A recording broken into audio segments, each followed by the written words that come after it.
All right, well, this is Aaron Squire coming to you guys. I see I've got one person in channel, Irish Batusi. Hello to you. And tonight we're going to be, I've got a special guest, JakeFreedom, on, and he's going to be talking about some of the great stuff he's doing for the Hex community tonight. As well as that, we're going to be going over Cory's blog, some of the patch notes 8.822, and a Sapphire Tempo deck that was sent to me by Volgaren. So let's go ahead and dive right in and start talking to Jake, who is here.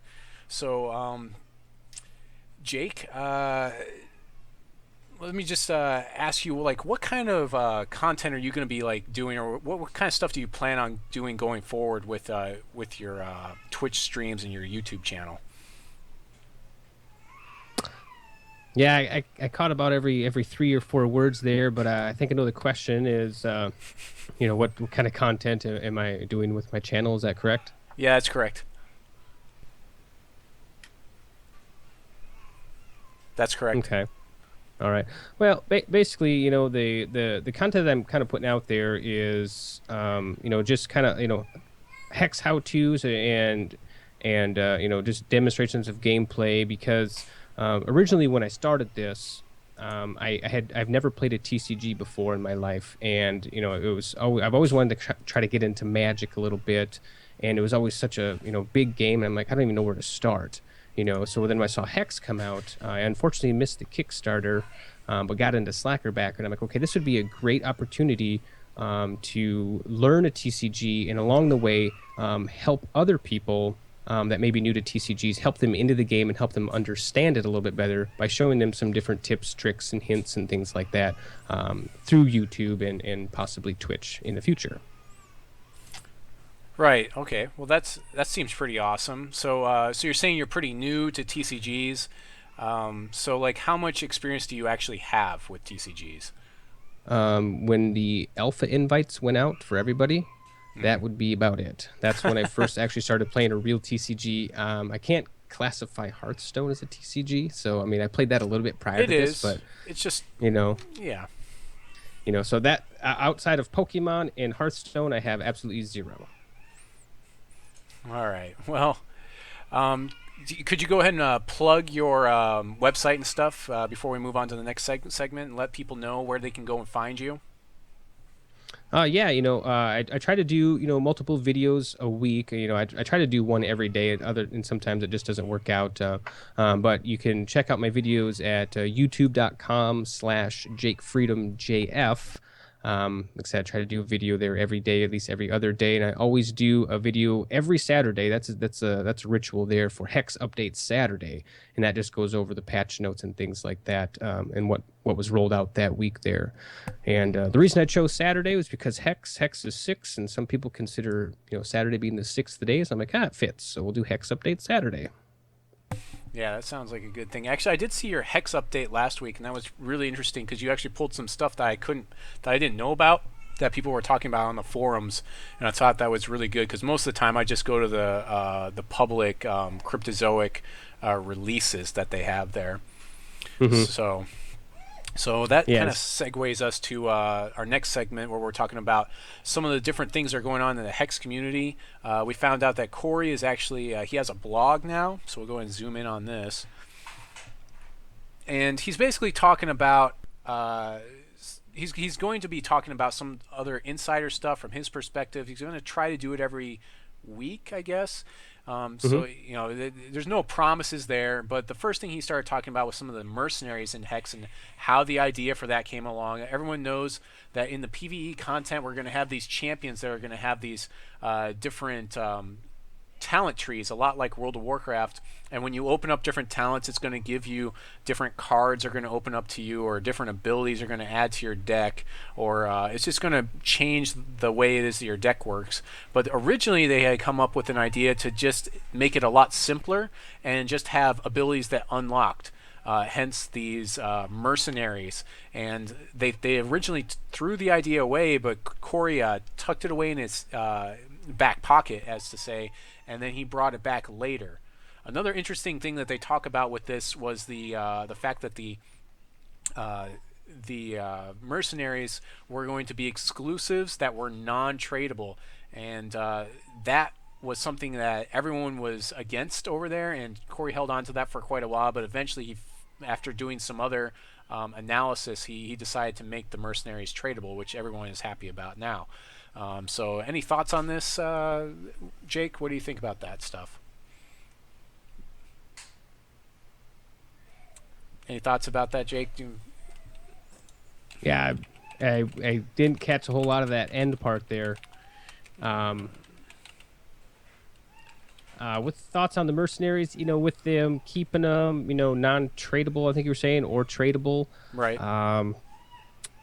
I don't know. I guess I don't have an opinion at this time, whether or not it's a good thing or a bad thing. I definitely think it's going to definitely bring some depth to the game, possibly. And it should be a good thing. It seems like everything Cory does or CZ does for the game is usually a good thing, unless they're taking something away from us. Right. Most definitely. So that'll segue us to the patch notes here, and we'll go ahead and bring those up here. And so, not a lot of big stuff for me there with the patch notes and the things that they were fixing. A lot of basic stuff. The biggest deal to me was that they fixed abilities where it was searching the top 5 cards of your deck, or the top X amount of cards, with Peak and with Oakenage Ceremony. Both of those cards basically got fixed, and that's a big deal, especially for that control deck that I've been trying to play, because you need to play Peak during your opponent's end step, so it makes it look like you can do something all of their turn, and then you can draw cards. And it's especially important to get you to that shard that you need to drop, or to get you to that extinction that you need to counter your opponent's stuff. It allows you to draw those cards to counter your opponent's stuff, to basically do that. So did anything stand out to you on the patch notes, Jake? Nothing really stood out to me, other than, the Soul Marble now finally will give you the counters that it's going to finally have, so you don't have to try to keep track of that in your head, and that you're now able to have more than 4 of one type of card in sealed play. Right. So they actually released a couple of new cards here as well. So we're going to actually zoom out. I think they saw my show, because they knew that I was making these cards like ridiculously huge on my screen. But the first one is Doppelgadget. This will definitely be a boon for all those people that are trying to get the Dwarf Artifact, Mono Sapphire, or possibly the Sapphire Ruby, or maybe even a Mono Ruby deck with Dwarves to work. It's definitely going to be a good thing. So it's going to be able to get those extra, basically get those extra artifacts in play that you might need to put more pressure on, or do a lot of other interesting things. Any thoughts on this, Jake?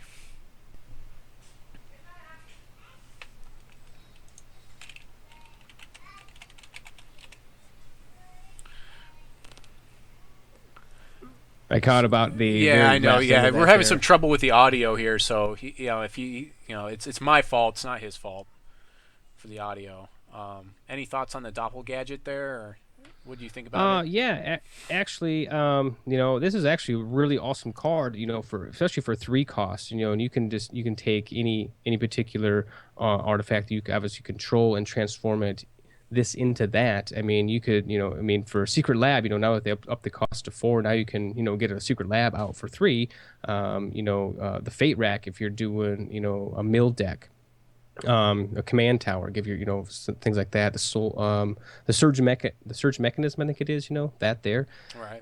Great card for that, and some kill cards, Eternal Guardian, Argus, the Druce robot walker Argus. that does 8 damage, Yeah, if you copied Argus, it would kill your first Argus, because they're both legendary.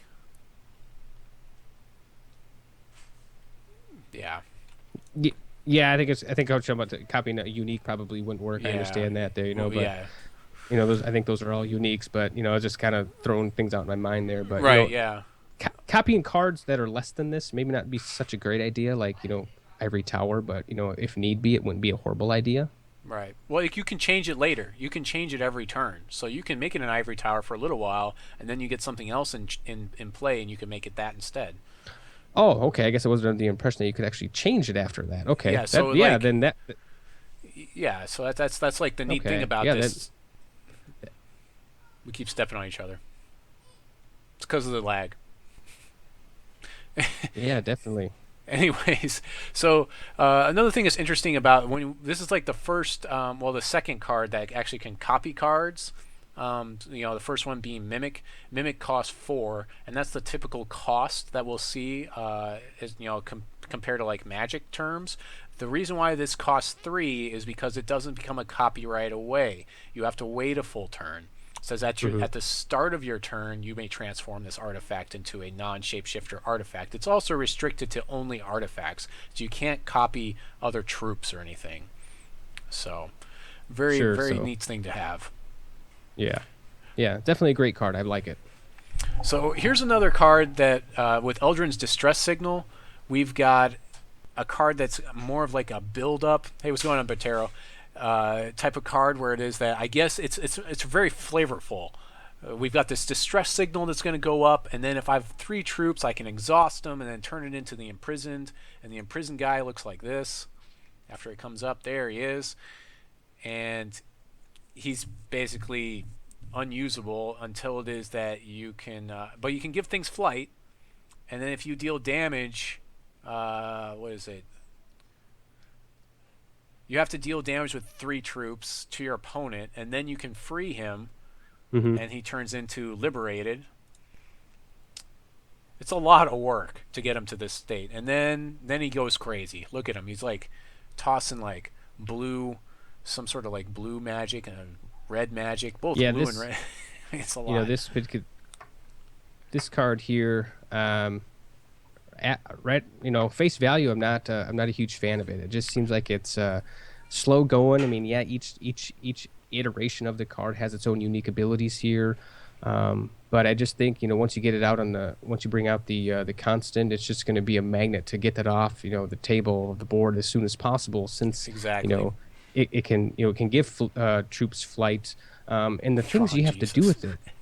The things you have to do with it are the constant exhaust 3 troops right away. I'm like, geez, I don't know if I really want to do that. Yeah, I would look at this card and say this is basically a buff I can leave on the table and give things flight every turn after I've dealt enough damage. So like as long as I get it past this part, it becomes this buff, and I probably won't get it past this point. And if I do, I guess that's all gravy. But it can be removed as soon as it becomes this creature. It can be removed, so it's like a buff that can be removed more easily than like a constant or an artifact. Yeah. So not a big fan, but that's just me. That's my opinion. Yeah, I'm not really a big fan of it either, or slow cards like that, but it could do some things. Next one up we've got is Lord Adam the Powerful, and so he's a 4/4 steadfast, which is decent. He only has the 1 threshold, which is really important, and the reason why I say that is because you need to have him, Lord Benjamin, and Lord Alexander. Lord Benjamin is the one that's, I believe he's a 1/1 for 2. It's like, and 1 Sapphire, and he's a flyer that when he deals damage, you can look at the top 3 and then pull a human and put it in your hand. Lord Alexander, of course, is the one that gives all of your guys haste if they are 3 or more, because he has the Inspire mechanic.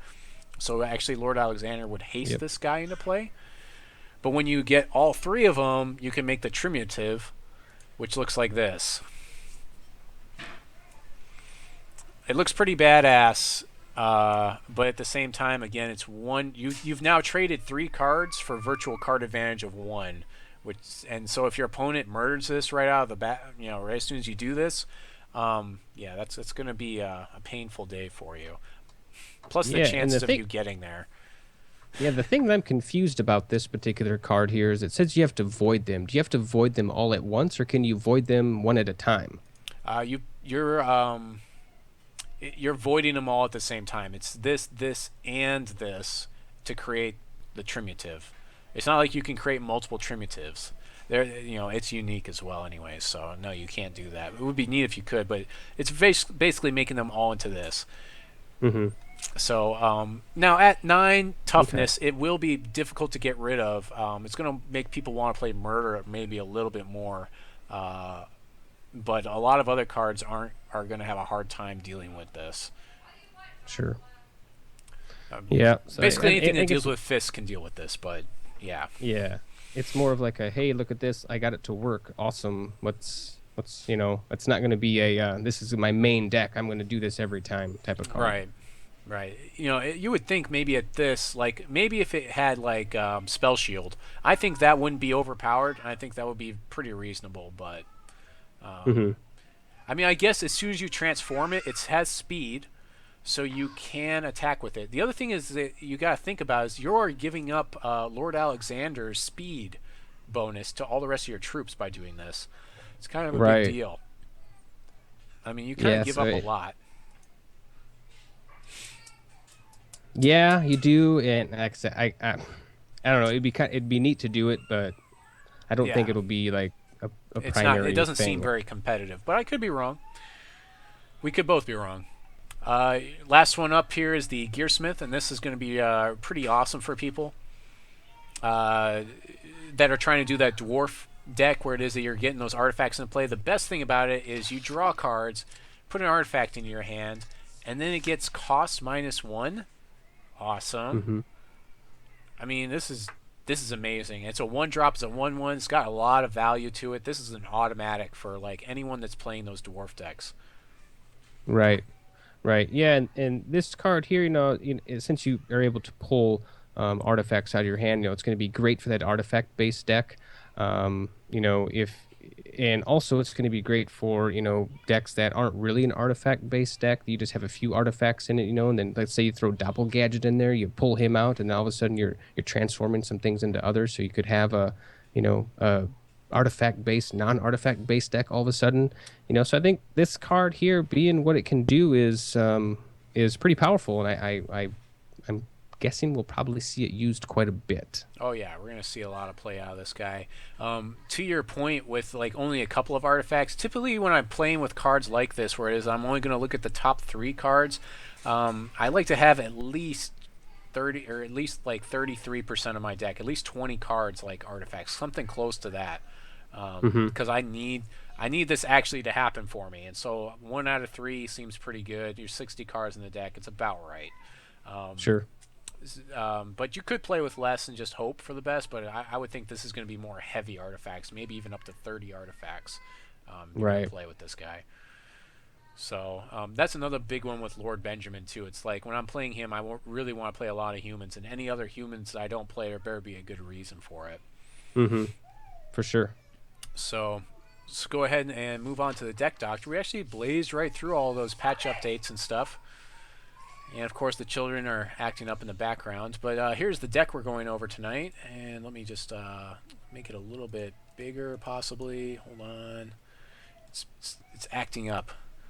The website is acting up. Here we go. Okay, we want to make those cards a little bit bigger. There we go. So it looks like what he's trying to do is some sort of tempo deck that's both Sapphire and Ruby. And my first question to someone that's trying to do this would be, what does Ruby give you that Sapphire doesn't already basically have?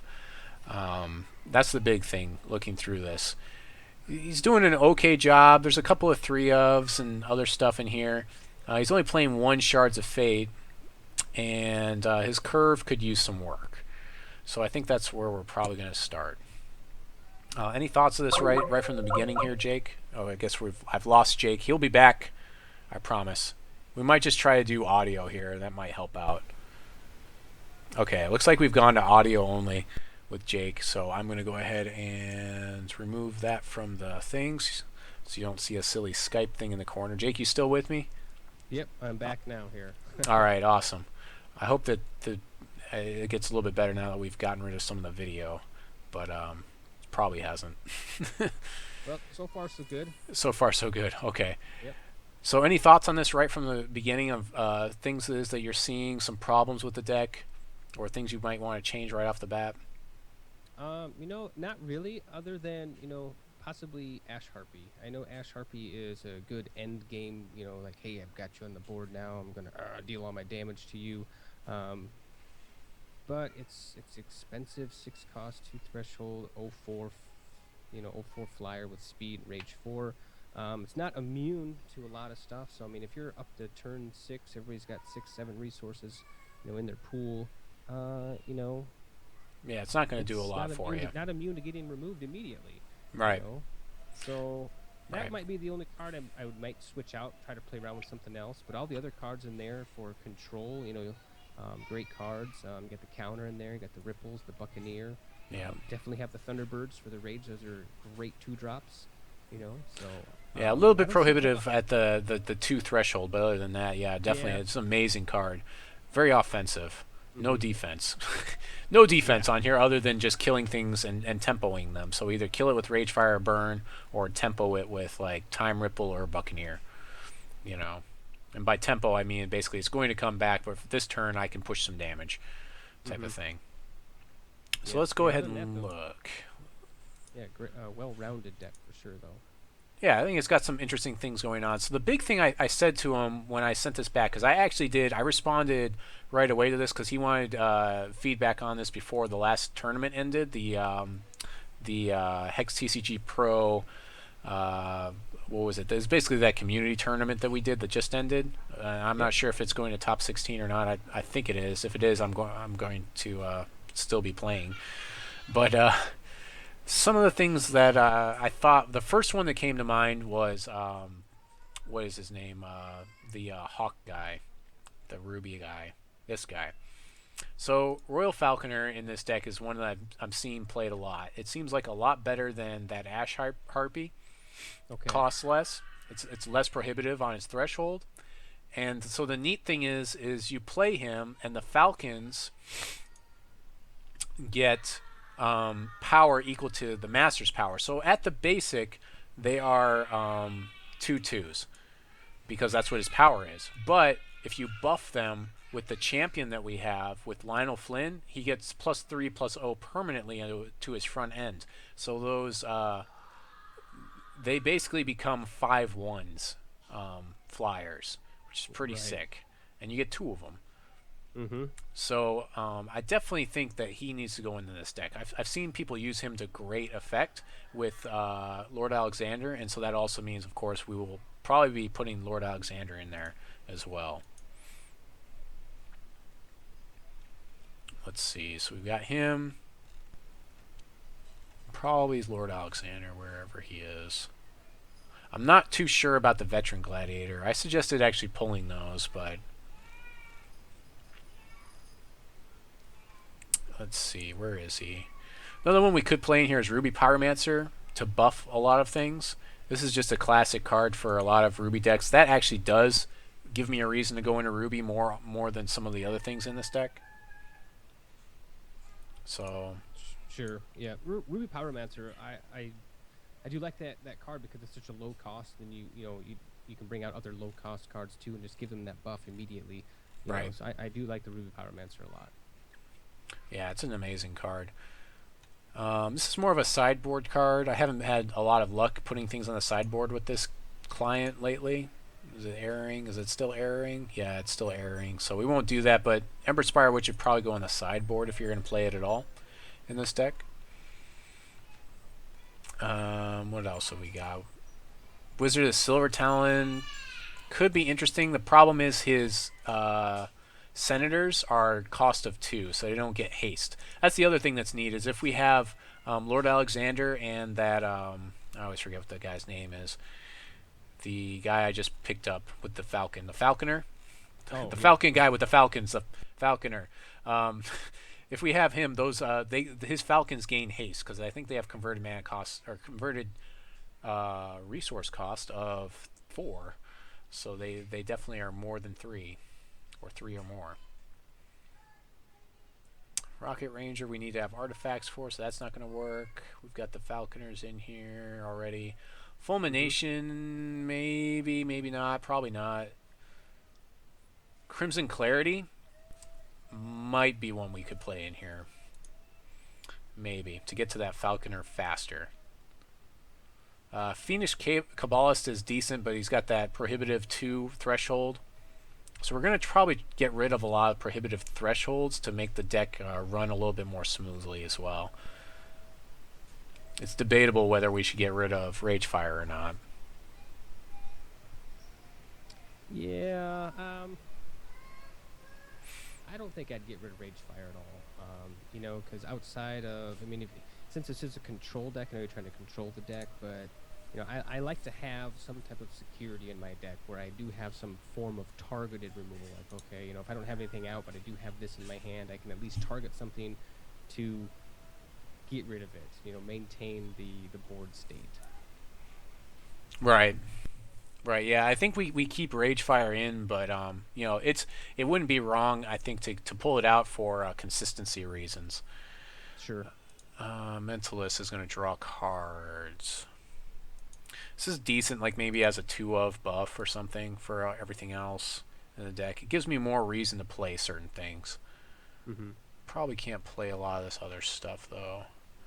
I still haven't found a really great shell to put Crown of Command because it's just so prohibitive at 5 and 3 Ruby Threshold.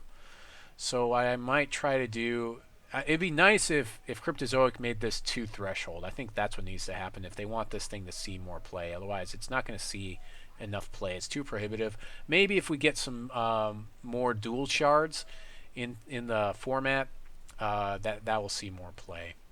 Sure. Yeah, I agree with you there. Yeah, you definitely don't want to have dead cards in your hand. That's the worst. I've already got Gralk.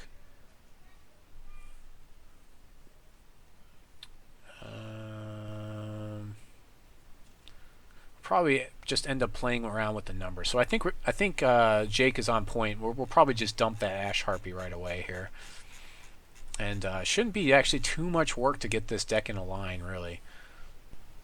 I think what I might start doing is going to the Cryptozoic forums because I'm seeing people post decks out there, and I might just start pulling their decks and throwing them up here, or asking them first. Maybe I'll ask them. Maybe I won't.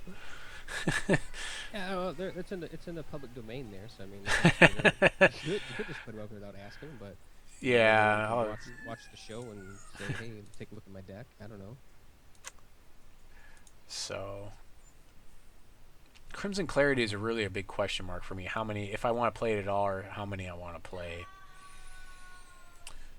Yeah, that... I don't know. I mean, that I do like the threshold gain, but, Well, what it's designed to do is it's going to get us to this Falconer, because what we really want to do is we want to... It's like, a lot of what I look at is like, what do we want to do on turn 1, 2, 3, 4, and 5 optimally? Mm-hmm. If we can curve out perfectly. And we don't really even have like a turn 1 drop, so we definitely need the Ragefire, or I'm sorry, the Burn for that. Right. That's our only turn 1, so we're probably going to up that for sure. Turn 2, probably a Thunderbird is what we want, but that's not going to be possible with this deck right now because our turn 1 we want to have Burn. So that's going to make Thunderbird unplayable on turn 2. And that doesn't mean we don't necessarily get rid of it, but what's our turn 2 card? If it's Crimson Clarity, that gives us 3, which gives us a 3-point drop. So we could then play Lord Alexander or this Veteran Gladiator with that. Yeah, I see what you're saying there. Ruby Pyromancer would also be a better turn 2 follow-up. I don't know, a couple Crimson Clarities maybe. I don't know if we want to go more than 2. I think 2 is pretty much what we want at this level. Yeah. It's one of those things that's going to get us really far ahead, but we're giving up a card to do it. It's very similar to a long time ago when we had what was it called, Dark. I forget what it's called. It basically was like pay black and then like it gave you 3 black mana, and very similar to that, where you would basically give up a card but you'd accelerate your game. Sure. What was that called? That was Dark Ritual. Yeah, back in the days of Dark Ritual. That was a long time ago. I'm not sure. I don't especially like Mastery of Time. I understand it's a tempo card, but I would much rather play Gralk. The thing is, they made Gralk more prohibitive, and rightly so, because this card is ridiculous. Yes. It locks out games. Like, you top deck it, and you're like, I guess I'll just win now because I drew Menacing Gralk. Mm-hmm. Yeah, with having the Grolk in there and 3 Mastery of Times, you could probably lower the Mastery of Times down to 1, you know, and then maybe add another Grolk and maybe another Thunderbird or maybe something else to give you that 1 or 2 card drop. Yeah. You know. A lot of this is going to depend on our curve as well. Like, I just removed the Masteries of Time down to the 1, just like you were saying. We also I need to fix my shards. We're gonna put it at 24 shards right now, so I get an accurate count of how many cards I need to cut from the deck. Let's see, we're at 69. We only need to get rid of 9 cards here, so we're actually in a really good spot, I think. So you saw me just get rid of the card that bounces cards at instant speed, and the reason why is because we're playing cards that destroy stuff. We're playing both Ragefire and Burn. So hopefully that's going to just take care of stuff. And I understand that I'm losing a little bit by not playing... I always forget the name of it. Let's go back over here. I just cut it out, so... where is it? I always forget the name of this card, I swear. Time Ripple. I just bumped that. Yeah, I dumped the Time Ripples because, again, not what we want to be doing on turn 2, and the cards come back.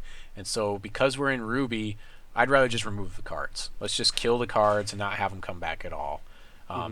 We lose the ability to bounce our own stuff and save it, but I think that it's perfectly fine to have that just like that. Yeah, and I'd agree with you there 100%. Yeah.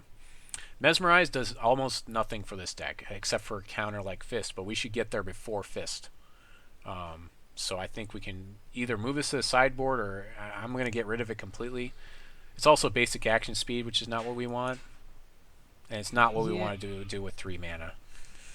I've played Mesmerize a couple times, and it's too slow. It's not stellar. I played in my control deck only because it deals with Fist. It's like one of the only answers I have to Fist in the deck. Sure. And like you said, maybe put it on the sideboard, maybe not get rid of it entirely. Right.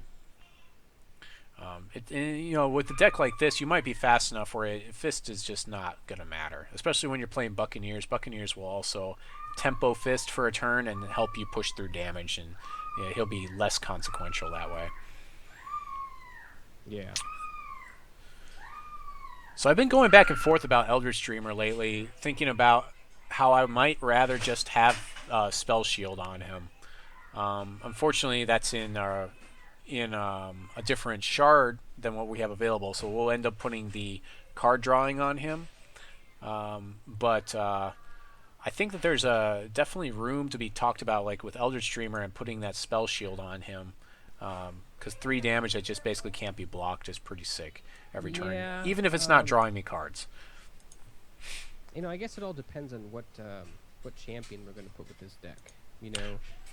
If we're going to put me, I guess. Yeah, I mean, we're going to hold on to Lionel Flynn because that's the whole reason why we have like Falconer in here, and probably we'll go up to a 3rd Falconer because that's our sick combo, right? This is it. This is like we want to play Falconer with Lionel Flynn. Okay. We want to do that. So we can definitely afford playing 3. You might get Gutsy and play 4, but I think 3 is about right because he's at the top of our range at that 5-point drop. So, and we've got 6 5-point cards. Really needs to happen here is we need to reduce our 2-point range and our 3-point range and up our 4-point range somehow. So probably take the Mentalist down to 1 because this is kind of like Gee Whiz, draw cards kind of card. The Mimic I have in here because it copies Falconer, and it copies a lot of other things. It also it could copy a Fist or something like that as well, or Buccaneer. Okay.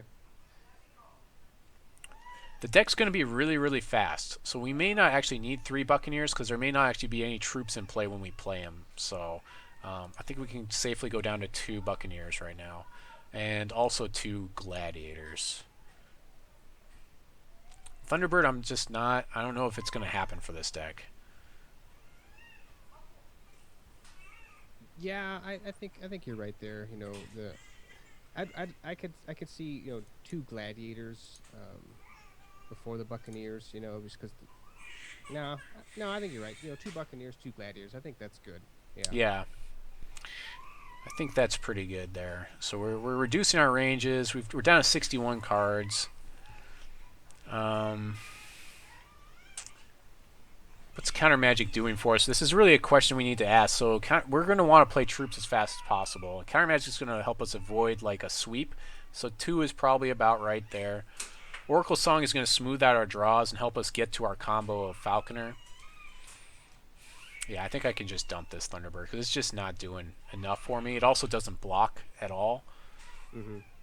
Gralk is going to finish the game out. It's going to close the game out, and most of what I want to cast for 5 is Falconer and not Gralk, because Gralk is a single body that's going to. We want the effect of Gralk. We don't necessarily need the Gralk body. We get tons of bodies with all these Falconers. So right now we are at 60 cards. The biggest problem I'm seeing right now is it'd be nice to have maybe some more cards in this 4-point range, and maybe reduce the 2 and the 3-point range a little bit more. So maybe we get rid of Mentalist because it's kind of like a cutesy kind of effect. We're already drawing cards off of Eldritch Dreamer, so maybe pump our Eldritch Dreamer back up. So that way we have more stuff in our 4-point range. It'd be nice to find a Ruby card in that 4-point range. I'm unsure if we can go down to 23 shards with this deck because we do have kind of a high curve at the 5 top out with so many cards. And we've got, what is that, 4? We've got 9 cards in this 4-5 range. Seems like quite a lot. The Plan C is in here with for the combo with Lord Alexander. So, if we happen to have Lord Alexander in play and our opponent is in some sort of a board state where we can play Plan C, destroy all our resources, play a lot of dudes, and haste them through, that can be pretty good. Especially with Pyromancer. Pyromancer plus Lord Alexander plus Plan C is a bunch of 4/3s, which is pretty good. Yeah, I think that is definitely a good idea there, and should and hopefully work well. Yeah. So yeah, that's the biggest thing is I think I want to go back and maybe just search for some sort of a Ruby card that we can put at that 4-point range and make me feel a little bit better, make me feel all warm and fuzzy inside, and I think we're pretty much there. Not that guy. Actually, I think I can do this an easier way. I can do a cost of 4, and that will help. And actually just make it just Ruby cards. We'll just do that. Oh, we also didn't look at any of our artifacts, so probably actually need to do that. Yeah, I was just looking at 4-cost artifacts here, and yeah, besides like Zoltog, I mean, I'm not seeing anything crazy, and even Zoltog isn't great in this deck because we really just don't have a lot of orcs, so I'm not really seeing that. You could play Swordsman, but we don't have anything. Swordsman's better if we can buff them with something. Of course, that can give up a 2-for-1. If our opponent kills them in response, they kill him plus the buff we put on them. So that kind of sucks. Yeah, we're not really seeing anything we can do here. Let's see what we've got in our artifacts here, just to make sure we didn't overlook something. I'm just gonna look through these. I don't think that we did, really. You could play Vitae in here if you wanted more card draw and stuff. People have kind of strayed away from playing this to play more value. It does smooth out draws and makes it so you can draw those resources, though. Just slows down the whole deck. Mm-hmm.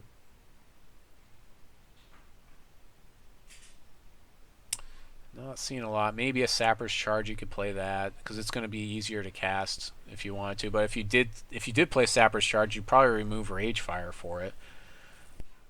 But Ragefire is kind of like worth the risk to play. Definitely worth the risk. It's going to be awesome when people use that new dwarf with this turreted wall. It's going to be a 3-cost turreted wall. It's going to be amazing. Yes. Yeah, I was just looking at the turreted wall. Amazing. Like, you know. Yeah, with that new dwarf, I mean, there's got to be a dwarf sapphire mono sapphire deck out there for sure. Possibly something in Ruby as well, or even Ruby and Sapphire. You could play Charge Bot in here, but there's probably not that much of a reason to. Yeah. So the biggest thing I'm seeing with this deck is that it's just kind of a little bit slow when I play against it, but it comes through and it just smashes you in the face. It's pretty much what it does. It wouldn't be wrong to get rid of Mastery of Time or Gralk and maybe go with some other stuff instead. But those cards are going to close out games for you. Gralk is probably going to close out the game more often than Mastery of Time, though. But Mastery of Time is a little bit easier to cast.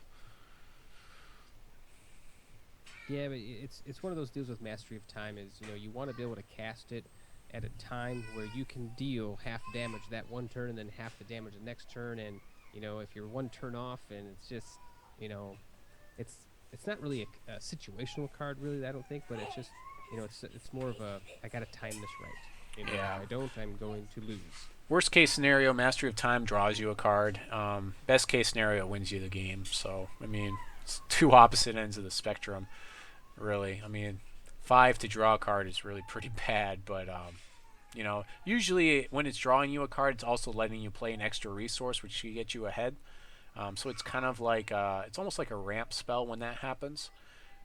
But, you can't exactly always predict that. Mm-hmm. Let's see here. Since this deck... Let's see here. So my biggest problem with Veteran Gladiator, I was talking to Jake about earlier, was when they have stuff to block it with. Go ahead, Jake. What would you think about, since it's supposed to be... the deck should come out pretty quickly, and do some damage. What do you think about an Incantation of Fury for a 1-drop card to kind of do a fill-in that'll give us that, that 5-turn Infernal Elemental? Yeah, we could try Incantation of Fury. I mean, it is another 1-drop, which would be helpful, and we are trying to drop those Ruby Shards first.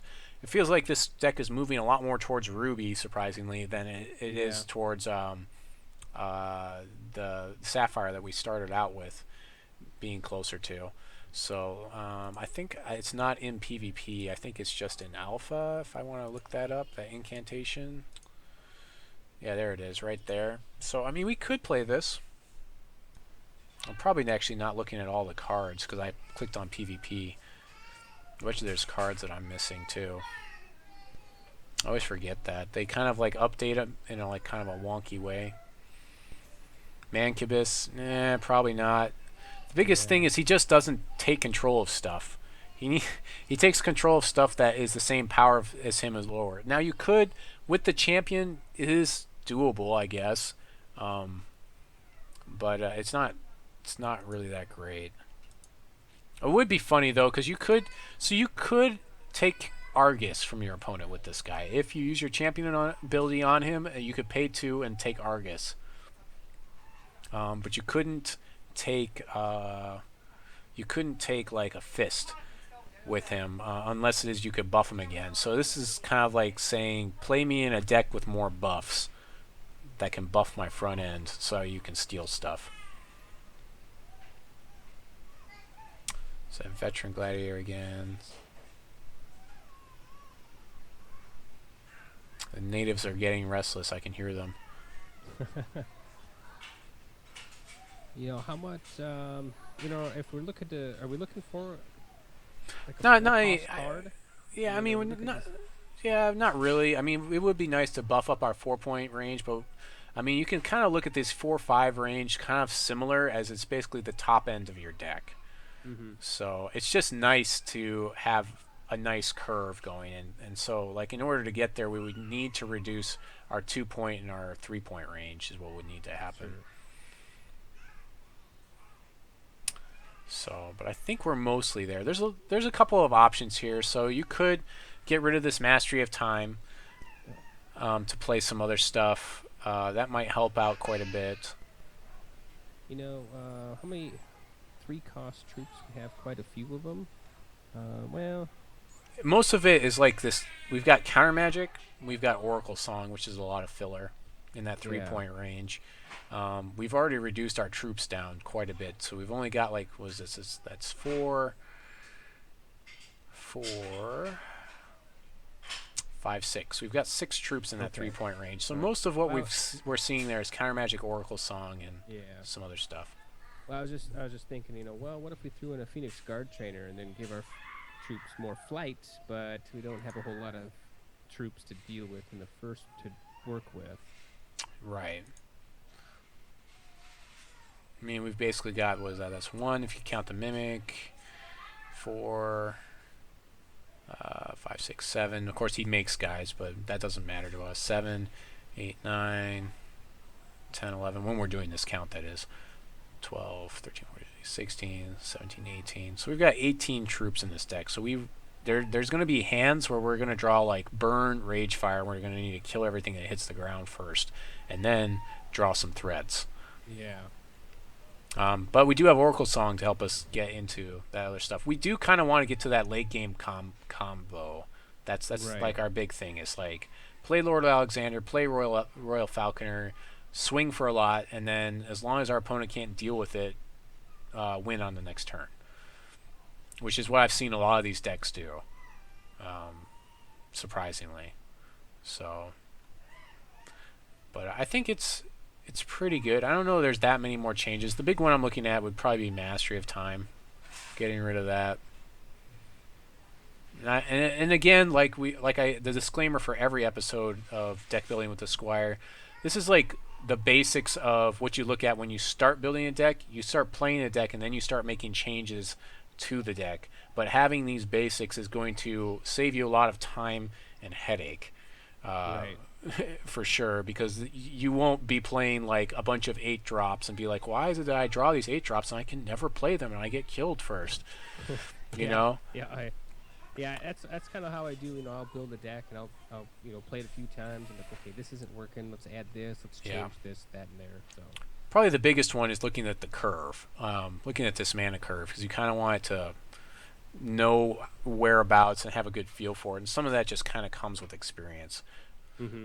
You might also consider going down to 23 shards in here. So we'll go ahead and count it up and then get some sort of a ratio and then set our shards up, and I think we'll be done. So this is like 2. I'm counting all the Sapphire Shards. So that's 2. I'm counting the icons, that is.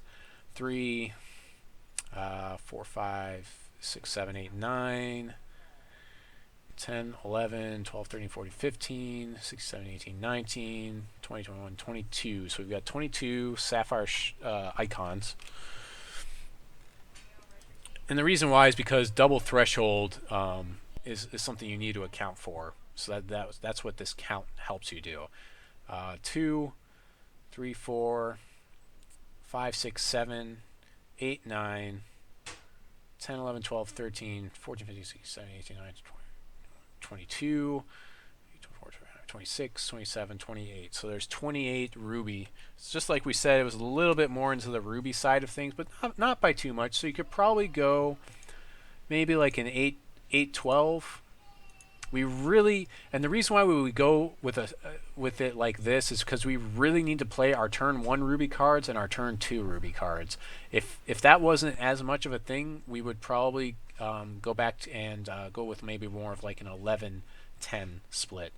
Also, when you're counting up your shards, if you're doing that, you can count your Shards of Fate as 4 of each shard. So I actually have 16 Ruby shards and 12 Sapphire shards in this deck, and then when we get dual resources, it'll be even better. Sure. Yep.